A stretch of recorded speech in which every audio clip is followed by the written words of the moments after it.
হিমালয়ের পাদদেশে অবস্থিত এক বৈচিত্র্যময় জলপথ। আজকের পর্বে আমরা ফিরে দেখাবো উত্তর বাংলার সেই গৌরব উজ্জ্বল অতীতকে।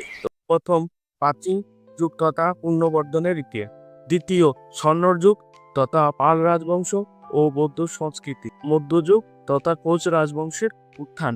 তাহলে এক এক করে পয়েন্টগুলো আমি বিশ্লেষণ করি।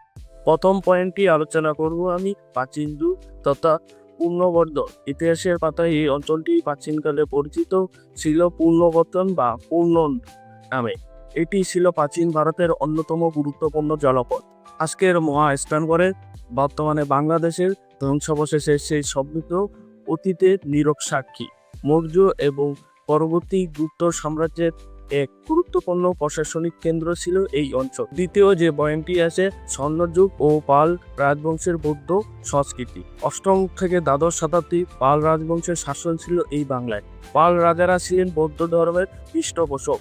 এই সময়ে শিল্প, সাহিত্য ও স্থাপত্যের চরম বিকাশ ঘটে।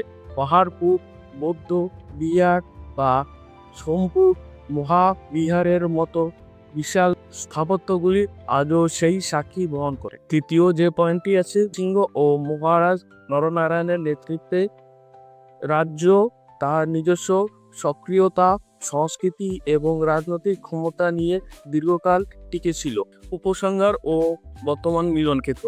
আজ উত্তর বাংলা রাজবংশী, আদিবাসী, গোর্খা, বাঙালি সহ বিভিন্ন জাতি, ধর্ম, ভাষা এক অন্যের মিলনক্ষেত্র। এই ইতিহাস শুধু রাজা বাদশার নয়, এখানে খেটে খাওয়া মানুষ সহ মানুষের সংগ্রাম ও বৈচিত্র্যময় সংস্কৃতি ইতিহাস। এই ঐতিহ্যকে রক্ষা করা আমাদের দায়িত্ব। ভিডিওটা যখন এতটা দেখে নিয়েছেন, যদি আপনার ভিডিওটা ভালো লেগে থাকে, আমার পেজটিকে ফলো করে দেবেন, আর একটা কমেন্ট আর একটা লাইক করে দিবেন।